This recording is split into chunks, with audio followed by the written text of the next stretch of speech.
Welcome back, everyone, to what is going to be an absolutely massive episode of The Damage Report. I'm John Adarola, and through the course of the next hour, we've got some important topics we're going to talk about, certainly. I'm going to be starting off the show in just a little bit, previewing a little bit of what might be Donald Trump's evolving campaign strategy for 2020. Specifically, what parts of the country is he going to target to try to change up his electoral destiny? Also, he talks about the Hispanic community in almost exactly the way you'd expect he would while trying to be folksy.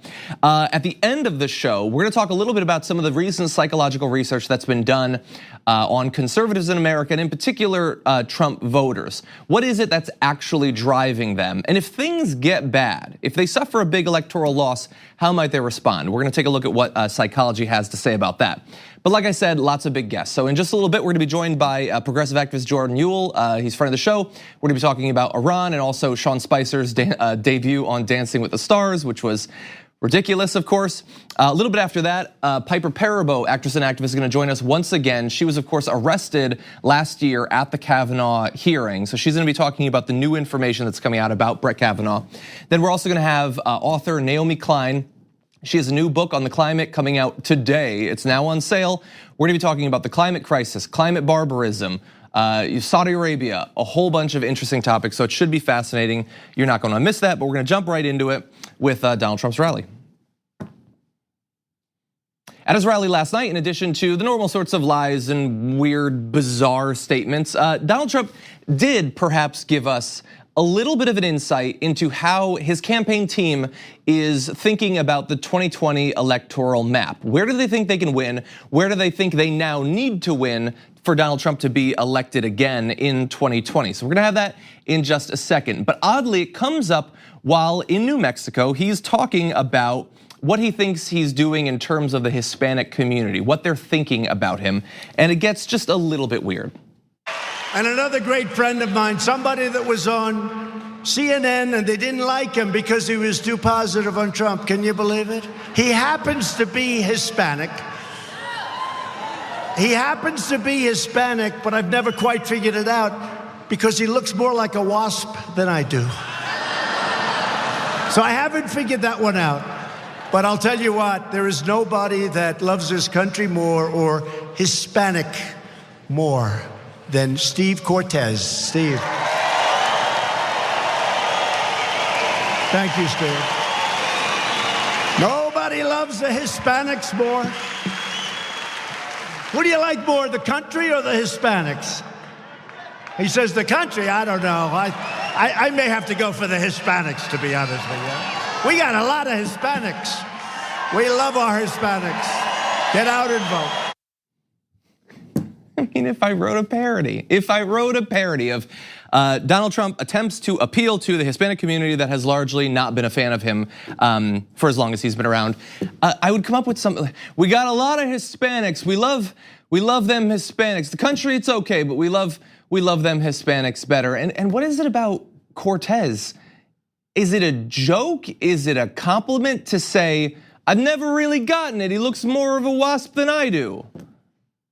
Is that supposed to be folksy? Is it supposed to be charming? Is it supposed to be, in a weird way, self-deprecating? Or I have no honest idea what that is actually about. I would love to talk to Steve Cortez about it because I don't think he knows what any of that was about. But yeah, the idea that this is how you appeal. You have this weird sort of insulting, patronizing, jokey thing with one person who's not actually there to rebut it. We don't even know what his expression was like, but there's no camera on him, so we don't know how he received it. Probably not well, but that will have to be kept in private because if he were to express a single negative thought about Donald Trump, he would of course be thrown under a bus.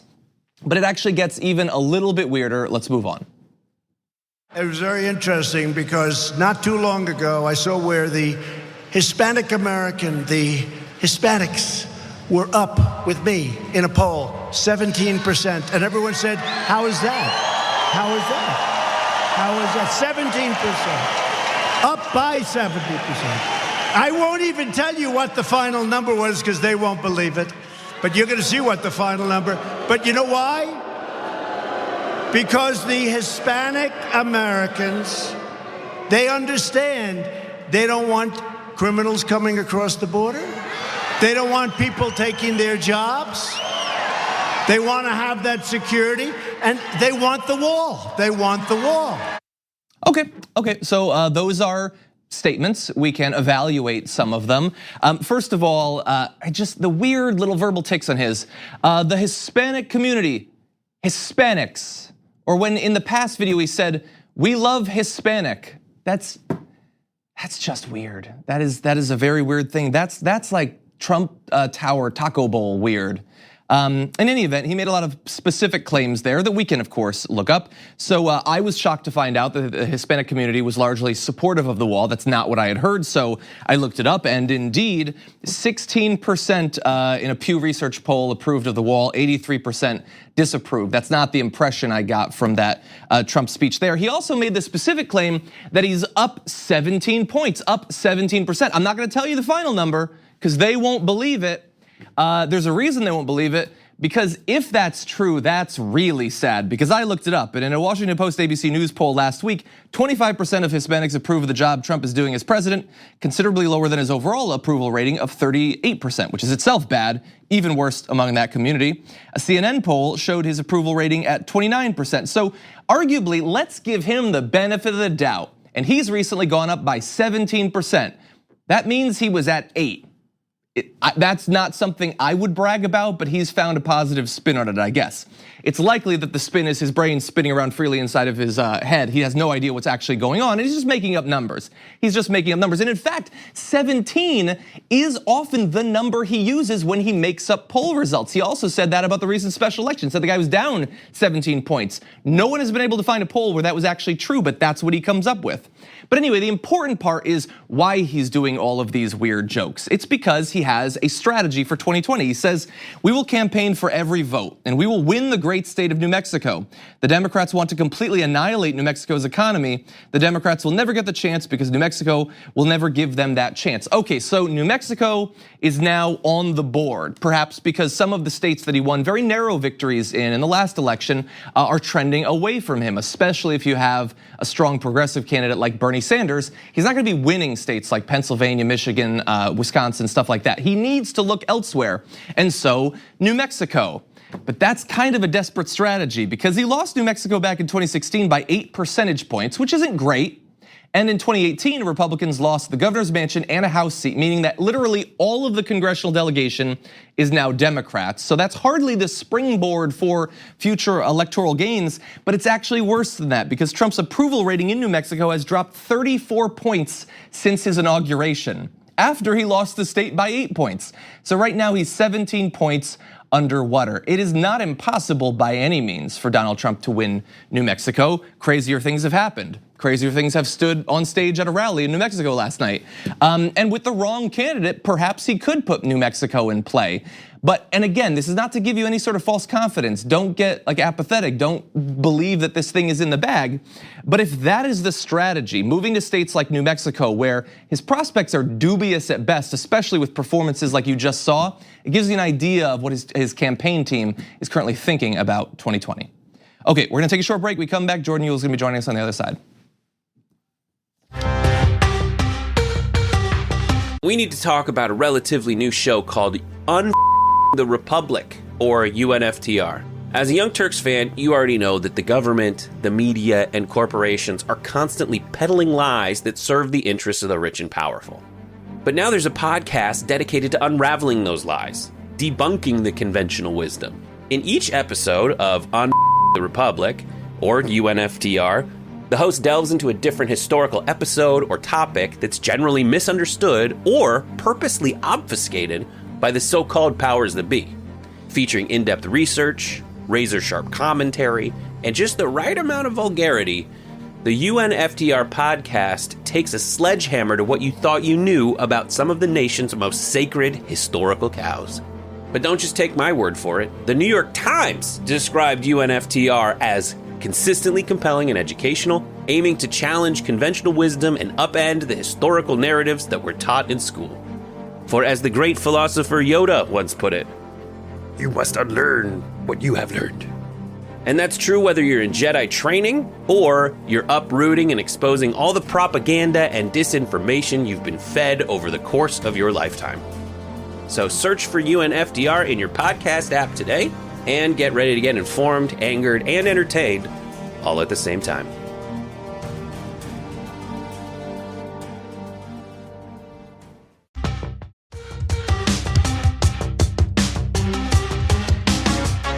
Over the past 72 hours, Donald Trump has seemed increasingly hot for some sort of military conflict with Iran.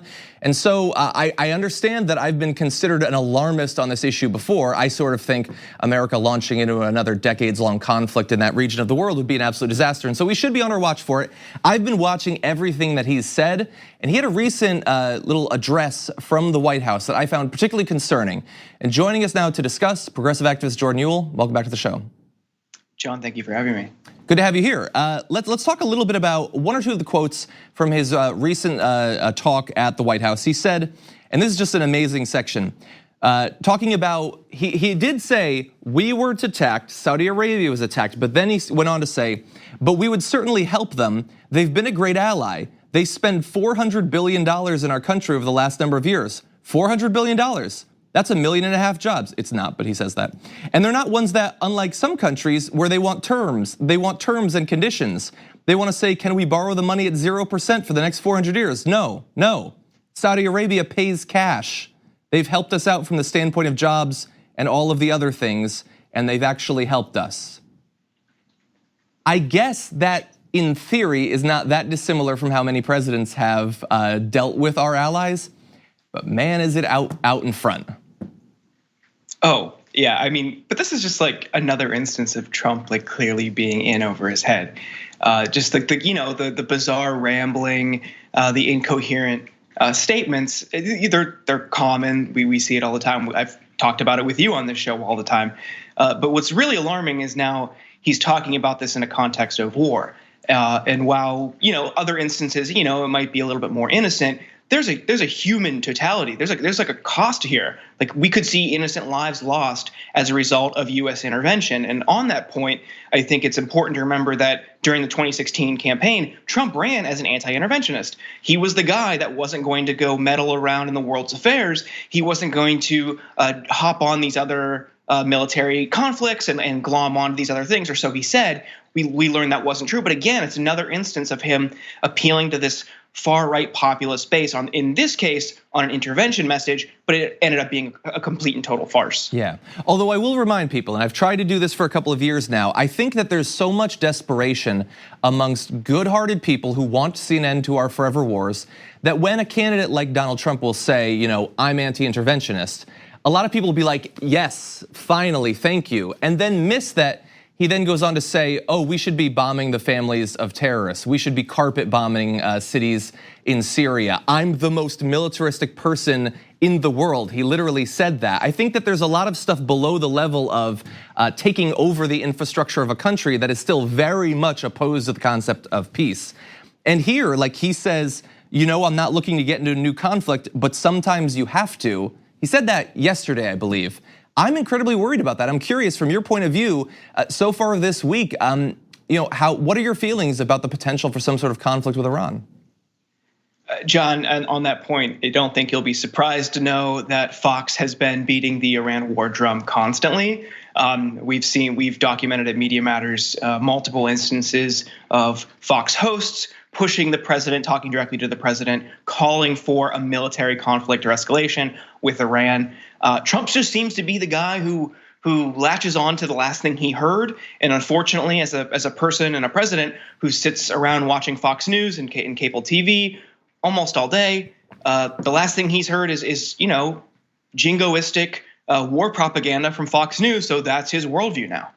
Yeah. So look, at Media Matters, I've obviously been on your site, and you guys have identified one or two instances where the right was a little bit Islamophobic, and so it's always seemed weird to me that they absolutely despise the culture, many of the countries, many of the individuals, including when they're US citizens and in fact members of Congress. And yet, when it comes to Saudi Arabia, finding out that we might dispatch tens or hundreds of thousands of soldiers to defend their oil fields, as you said, Fox News is cheering for war. How do they maintain that weird dichotomy? Well, like you said, I mean, the Islamophobia is a big driver.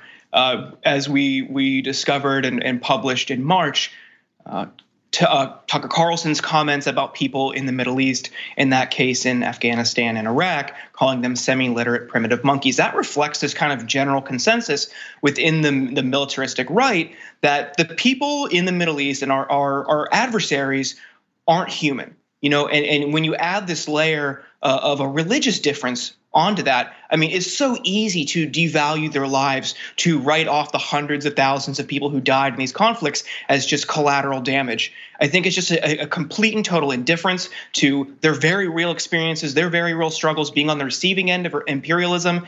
And then you just have oil, you have a commodity that just supersedes everything. It's completely disgusting. Yeah, that certainly is. With that, though, why don't we turn to a slightly different topic, slightly arguably less important, a little bit lighter, and that would be Sean Spicer. Sean Spicer made his debut on Dancing with the Stars yesterday, and so millions of Americans saw not a disgraced propagandist for a proto-fascist president, but a fun, wild, and crazy guy who wears lime green and he dances to the Spice Girls. What did you think about this first dance performance?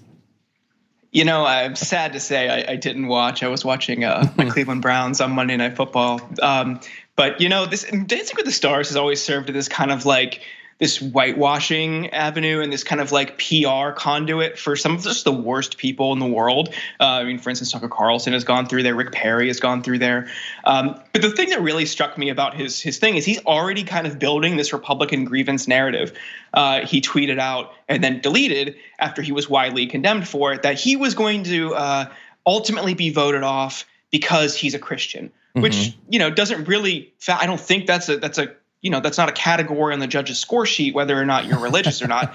But it's just, it's just another example of this right-wing grievance culture, because then that would set him up on a whole nother grift, right? He's then the guy that Hollywood hated because of his faith. And it just perpetuates this complete fabrication that the right loves to latch onto, that conservative religious people are exiled in Hollywood, when really just maybe he's just not a good dancer. Yeah, it's possible. Look, I would guess that if I ever end up on Dancing with the Stars and the judges turn against me, they give me a 4 or whatever, I'm probably not going to assume it's because they hate atheists. I think that would be low down on the totem pole of what issues they might have with me doing the conga, I would assume. Exactly. And also, by the way, if you are trying to set yourself up as like the ultimate Christian who went into this den of wolves and fought for your religious rights in the face of these barbaric anti-Christians, Spice Girls? I guess. Hey, yeah, I think someone had said that he looked like he was electrocuted the way his arms were moving. It's just the neon green top didn't really help his image at all. He also looked like that kind of puffy shirt from Seinfeld, if you remember. Yes, it just the pirate. Optics were. Yeah, exactly. Like the optics of this whole thing are just really bizarre. In the end, what he may have seen as an avenue back to redemption and public acceptance again is just kind of leading to more mockery, which I'm okay with. Yeah, and look, I know that to some extent, even this segment where you and I are making fun of him is gonna be seen as, some people are gonna say, well, come on, he's being a good sport. He's being brave, he's doing something that's obviously he's not well designed for, but that's a part of the con that's going on right now. You don't get to literally defend Hitler behind a podium at the White House and then 2 years later get paid 6 figures to wear a pirate shirt and all of a sudden we're even. We're not even. He's a terrible guy, and I don't want to see other people from the Trump administration being normalized through the same process. Yeah, exactly. I don't want to see Sarah Huckabee Sanders on Top Chef. No, not at all. Padma would not be buying what Sarah Huckabee Sanders would be cooking. Anyway, Absolutely. Jordan, as always, thank you so much for joining us. Thank you for having me. We're gonna take a short break here. We come back. Piper Perabo is gonna be joining the show once again to talk about Brett Kavanaugh and new allegations against him.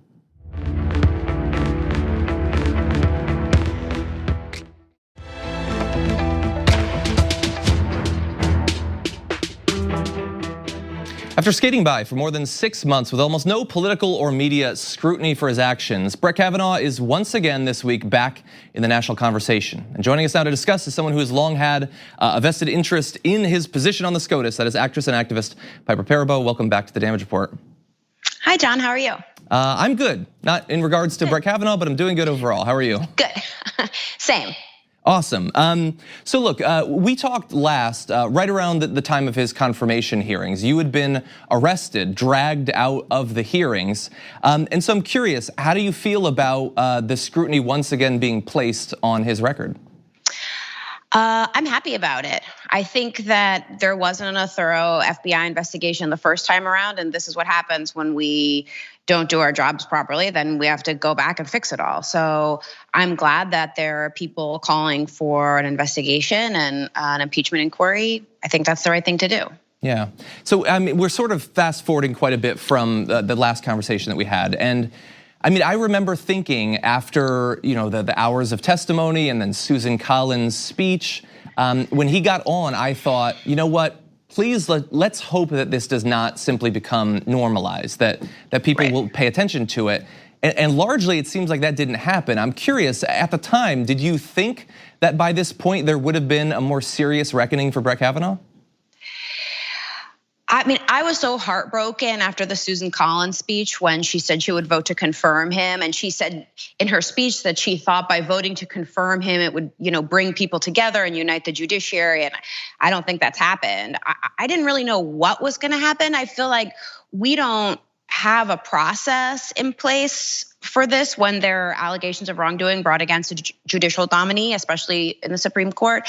And so one of the good things about having an FBI investigation into this, whatever the result, is that maybe we could have some guidelines so that we don't have to do this kind of make it up as we go along version the next time something comes up. Yeah. And so, look, I know that you've been doing research on the impeachment process, and a number of presidential candidates on the Democratic side now support his impeachment, or at least an investigation that could lead to his impeachment. Now, some people respond to that by saying, might be divisive, similar to when they talk about impeaching Donald Trump, that it could hypothetically hurt the Democrats in 2020. What do you think about that concern? I disagree with that concern. I think that you don't run a government based on what might happen to a candidate in the future. You stand up for what you believe in. You make sure that we have lawful process and people have confidence in the justice system, and you stand up for values like telling the truth. And when people come forward with allegations of wrongdoing, we trust that our law enforcement agencies will investigate that. Whatever, people say, oh, you don't want to go for impeachment because of Kavanaugh or Trump, because McConnell will never let it come to the floor for a vote. But what McConnell does is up to him. I elected my representatives to be a voice for me in this government, and I think we should investigate allegations of wrongdoing. Exactly, yeah, I sort of get, I guess, why people would say, well, if it can't get to where we need it to be, why go along that path at all? But I feel like, first of all, our elected representatives have a constitutional responsibility. They can't necessarily assure the outcome, but they can assure the process. And also, I worry so much about setting a precedent where if the Republicans, especially thanks to the way the system is set up that benefits them in places like the Senate, that there will just be no consequences whatsoever. Yeah, and I want to see people on the record. If we could actually get to if allegations are found to be factual and we get to a place where we're having a vote for impeachment on the Senate floor, I want everyone's vote to be known. I want you to be on the record for how you're dealing with this, and not you just don't get a pass because we're too afraid to look at the truth. Yeah. Now, look, as I pointed out in the beginning, you've been involved in this since the very beginning, fighting for scrutiny and perhaps consequences for Brett Kavanaugh. Some on the right, they respond by saying, oh, you guys, you would say that about any nominee. You guys are gonna somehow conjure, several dozen women with allegations of sexual assault, no matter who it is. What do you think about that argument that the right is pushing? I mean, I didn't go in and interrupt the nomination of Gorsuch. That's a good point. I had a lot of angry feelings about that because I felt like Merrick Garland was denied his seat on the court, and then they bring in Gorsuch. But I wasn't. There weren't women coming forward alleging him of wrongdoings. We were unhappy about it, and that's not the nominee I would have liked. But you didn't see women protesting and people coming forward with allegations of sexual assault. Yeah, that's a great point. And you would expect that was only a couple of years ago. People should be able to remember that. Not to mention the fact that, of course, George W. Bush got 2 people on the Supreme Court. The Democrats weren't inventing sexual assaults back then either. But that sort of gets us into Oh, did you have something you want to say? I was going to say also, like, when you're talking about people coming forward and victims of sexual assault, I mean, that the default answer is like, oh, you're just doing that for political reasons. Part of this whole like Me Too movement is believing survivors to the point that you at least investigate what they say. No one's saying that someone says something and so you trash somebody's career, but someone brings up an allegation of a crime and you investigate it. That's all we're asking for. Yeah, exactly. And the claims that some of these women are doing it, they're just doing it for self-interested reasons. Yeah, like with hindsight, we can totally say that Christine Blasey Ford, she's really benefited from being dragged through the national media. This has been a big winner for her in terms of publicity and money. I mean, it's just absurd. I mean, she has nothing to gain, which is obvious from the result. And this woman that Max Stier, the claims that came out in the New York Times over the weekend that Max Stier brought up, and the woman who says she doesn't remember, I mean, part of me thinks, of course you don't remember. Why would you say anything about this after what you've seen happen to Christine Blasey Ford? Yeah, let alone the fact that she might have blocked the memory. That's often a thing that happened. That doesn't mean that it didn't happen. But again, an investigation would get to that, but they don't, exactly. They don't want that. And so that's the last point that I want to touch on is the arguments that we've seen whenever virtually anyone makes a claim of a sexual assault or sexual harassment against a powerful person. It feels like the right feels very emboldened to simply say, it doesn't matter how many women you have. A woman saying something happened means literally nothing. It counts for nothing. And so what do you think about, if you agree, I don't want to speak for you, but the precedent being set where a woman's testimony is effectively not important? Well, I mean, that's what's happened with this case. And I just feel like as a woman who's watching my government and my judicial system, part of why I don't like this president is because women have come forward with claims of sexual assault over and over again. And it's starting to feel like it's starting to feel like isn't, extreme, but it feels like our voices don't matter. Our allegations aren't listened to. Our bodies aren't safe. I mean, that's why I stood up. It's really hard to continue to be silent. Of course. So I'm not. Of course, and especially considering that for any woman, but especially a woman very much in the public eye, to do so means that you will be attacked constantly. I appreciate you doing that, Piper. Thanks. And once again, thank you for joining us on the show. Always good to get your commentary. Thanks for talking about it, John. I really appreciate it. You're welcome. Thank you. We're gonna take a short break. When we come back, author Naomi Klein is gonna be joining us to talk about her new book, The Climate Crisis, and what we can possibly do to fix things.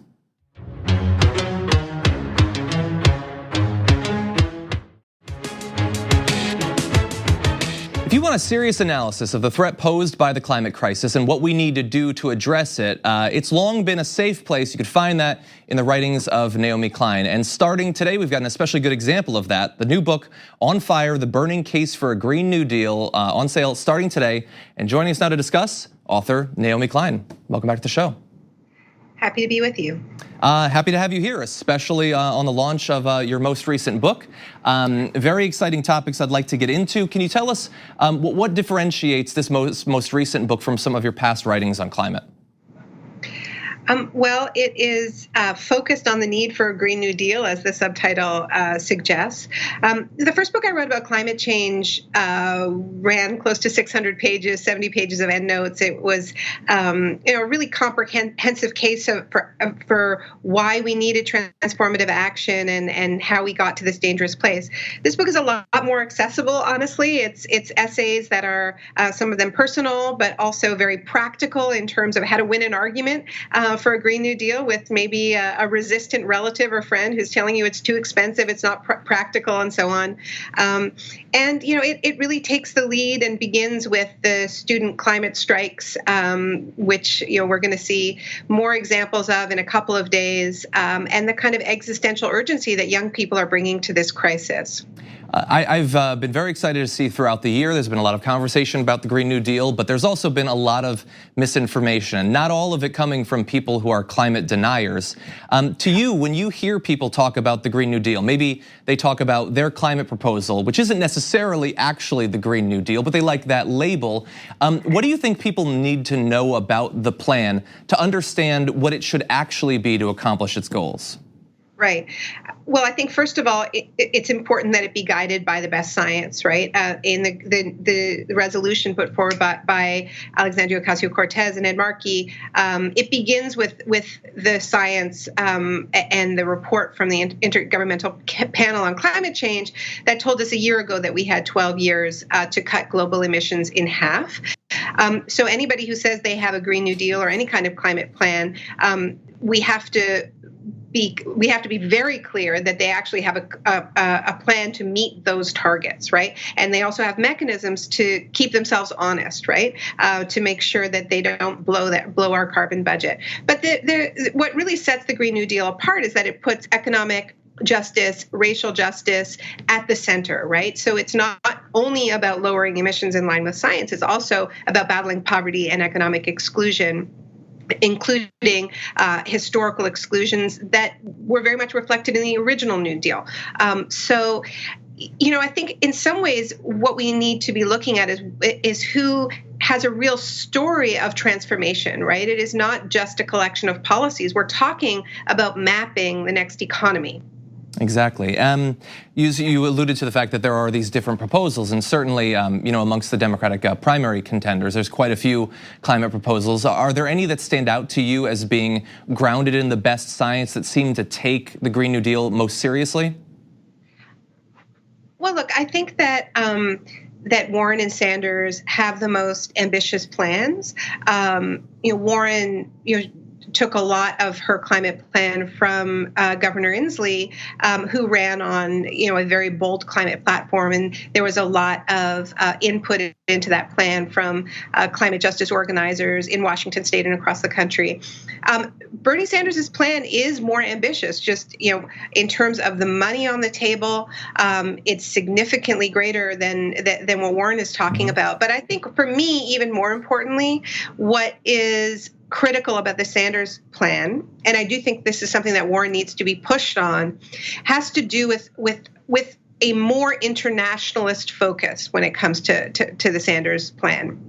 He's He's talking about putting $200 billion into the UN Climate Fund, so that it really recognizes that the U.S. cannot lead on this just by example. The U.S. is the world's largest historical emitter, and that means that we actually owe a debt to the countries on the front lines of climate impacts who did the least to create the crisis. And we aren't going to get where we need to go unless we're willing to help poorer countries keep carbon in the ground by leapfrogging to clean tech, to renewable energy, and also helping them deal with the impacts of climate change that are already upon them. And I think if the U.S. does not live up to its duties under different UN climate conventions, then it's not going to be taken seriously as a leader, and it isn't going to have that catalyzing effect.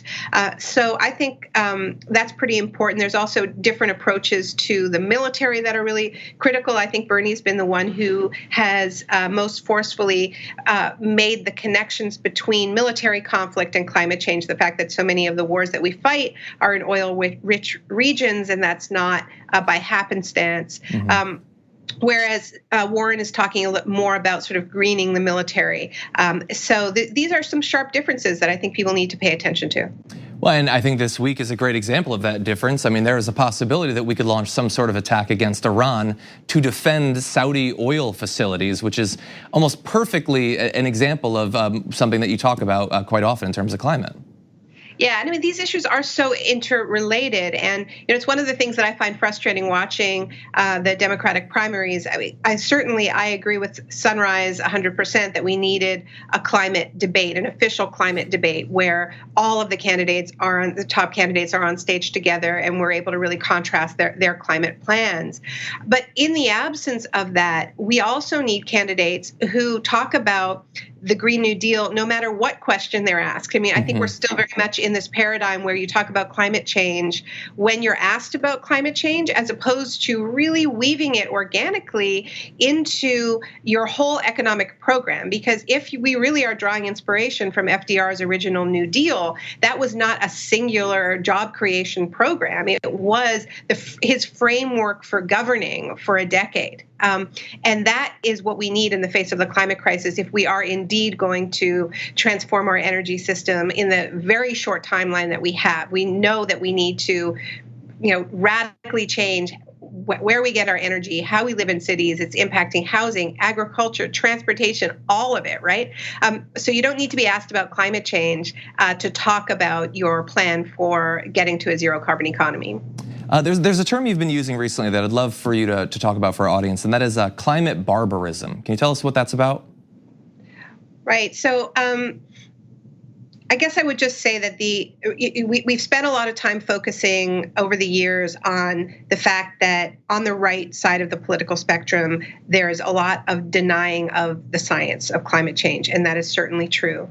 But I think what we're starting to see is that the only thing more frightening than a sort of unhinged right-wing racist movement that denies the scientific reality of climate change is an unhinged far-right racist movement that no longer denies the reality of climate change and starts using the climate crisis as a rationale for waging war on immigrants, fortressing borders, and as a justification for why it is okay to allow huge swaths of humanity to die where they are. And this is what we are starting to see at the fringe of the fringe with the El Paso killer who went to Walmart and said he was, basically going to hunt immigrants because they can't have the American way of life. I mean, he said, we know that not everybody can have our way of life. So he went to Walmart to kill immigrants because of that. I mean, it's just extraordinary. And he was taking inspiration from a mass murderer in New Zealand who went to 2 mosques on March 15th. And that killer identified himself as an ethno-nationalist, eco-fascist. Once again, in his manifesto, he talked about his environmental concerns, and he saw immigration as an environmental threat to the white Christian world. So we are already starting to see this absolutely toxic intersection of fears of economic of ecological breakdown, resource scarcity, and white supremacy mixing together to create what I'm calling climate barbarism. And I think a great example of that sort of process, and an example, by the way, that the damage that's going to be done by climate change is not something that's 20 years away or 50 years away. We're experiencing it right now. I don't know if you saw the report that something like 7 million climate refugees had been motivated to move just through the course of this year so far. Yeah, I did see that in the first 6 months of 2019, 7 million people have already been displaced. We're seeing it in real time in the Bahamas. Hundreds of thousands of Puerto Ricans and also reportedly were forced to leave the island. In every case, it isn't one simple driver, right? I mean, in the case of Puerto Rico, you have this toxic intersection of legacy, the legacy of colonialism, decades of economic austerity, intersecting with heavy weather linked to the climate crisis that creates this complete system failure, and people feel forced to leave their homes, and then come up against these governments like the Trump administration, who are using the fact that their base knows whether or not they claim to deny climate change or not. They know that we are in a period of mass migration, that it isn't going to end. And they're using people's fears of the other, of this feeling of a sort of an imminent invasion to build their political project. And so this is why, when we think about the urgency of a Green New Deal, we're not just fighting for a habitable planet, we're fighting for our humanity on a habitable planet, because we are at this fork in the roads where we have to decide, given that the climate shocks are already upon us, are we going to hoard, fortress, lock out, leave to drown, or are we going to reckon with the fact that that we live in an interdependent, interconnected world, and we have to find a way to share our remaining resources inside our countries and between our countries, which is why, as I said, I think it is so important to talk about what are our international responsibilities in the face of the climate crisis, not only our national responsibilities. The book, which I can't wait to read, is out today. It's On Fire, The Burning Case for a Green New Deal. Naomi Klein, as always, thank you for joining us on The Damage Report. Thank you for having me. Have a great day. You too. We're gonna take a short break here. We come back, one more topic to close out the show.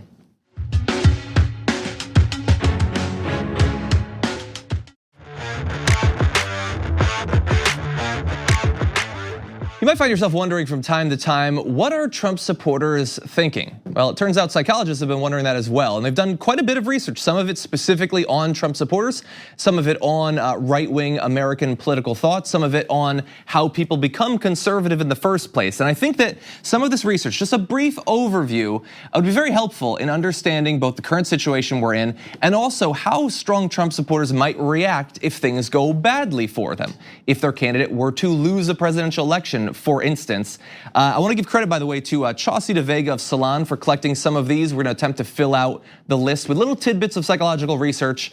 Let's jump right into it with why people have this sort of MAGA-styled backlash, okay? So backlash is triggered because ideal and material structures of the status quo have been abruptly displaced, and those who occupy those structures wish to return to the time before displacement, when they were sitting and standing in what was obviously, and not just in retrospect, a better place. Now, for different groups, in different times, in different political contexts, that better place could mean different things. It could mean a better economic place. It could mean a racial hierarchy where you were sitting at the top. I'm not saying which the Trump supporters are thinking about, but maybe it's one of those things. And it can lead to some negative thinking, some even chaotic thinking. I want to turn now to some interesting research about the need for chaos in politics. Researchers asked a number of subjects if they agreed with the following statements. One was, I fantasize about a natural disaster wiping out most of humanity such that a small group of people can start all over, the sort of scenario that's in a lot of teen sci-fi novels. I think society should be burned to the ground. Sometimes I just feel like destroying beautiful things. There is no right and wrong in the world. So some of those are sort of anti-establishment ways of thinking, but some of them are just amoral. The entire thing can just be blown to bits Alderaan style, and I would be perfectly fine with that. Well, in this survey, nearly 1 in 4 respondents, 24%, agreed that society should be burned to the ground. 40% said when it comes to our political and social institutions, I cannot help thinking, just let them all burn. Now, there are some productive things that could lead to, hypothetically. There's also some incredibly unproductive, drain the swampy style, shallow invocations of that way of thinking that is really just a desire to see things sort of be shaken up in a negative way. That isn't necessarily mollified by suddenly your group being in power. You still want that feel of chaos in politics. And it's a weird combination, those two things. We know also that people who endorse authority and strong leaders and do not mind inequality, the two basic dimensions underlying right-wing political ideology, show lower levels of emotional abilities. That is research you can read, Van Heil and his associates. It's also something you can experience yourself by going on Twitter. Literally any day you can find that. Beyond that, we know that other research shows that Trump supporters and other conservatives are likely to exhibit what psychologists call the dark triad of human behavior. That's Machiavellianism, psychopathy, and narcissism. Now, again, this sort of research, especially in a context like this, where I'm just doing some broad brush, giving you an idea of what's out there that you can do more research in, does not mean that every Trump supporter is Machiavellian or a psychopath or a narcissist or whatever. Sure, Trump is, but it is more common. It's not to say that people who don't like Trump can't have those traits. Of course they can, but there is a pretty strong trend that has been identified in a number of different pieces of research. And what's especially interesting is when you talk to Trump supporters about what they get out of being a Trump supporter, especially in its most purified form, and that is attending a Trump rally. Some of them have been interviewed and they said things like, once you start going, it's kind of like an addiction, honestly. I love the energy. I wouldn't stand in line for 26 hours to see any rock band. He's the only person I would do this for, and I'll be here as many times as I can. And can you really blame them? To be surrounded by 10, 15, 20,000 people who are all chanting the same thing as you, who all think exactly like you, who all hate the same people as you, that can get you high if you're a certain type of person. And if you're not a certain type of person, it's on you to know what this is about, to do the research, to be prepared for what happens if things get even worse in America. Okay, thank you so much for joining us throughout today. It was obviously a big show, but a lot of fun as well. We got big things planned for the rest of the week, so we'll see you then.